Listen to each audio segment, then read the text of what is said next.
nabasuubiza okubawa omukolo gwa Chosen Becky paka gye gunaggwera wenkoledde story eno ng'abako baakamala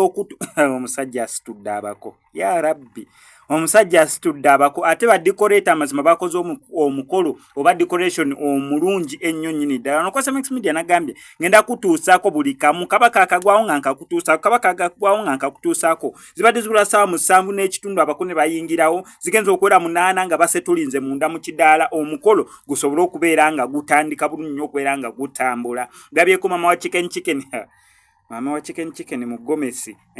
makula merere ndabyeko nani abalala amula banji nya abantu abasobodde okubeera nga bagenda yange ngenda bakutuusaako detailed kuba meka Chosen Becky basobodde okubeera nga ayitanga mikwano gye okubeerawo ku mukolo gwe nga ayanjula omwami we omulungi Sekajja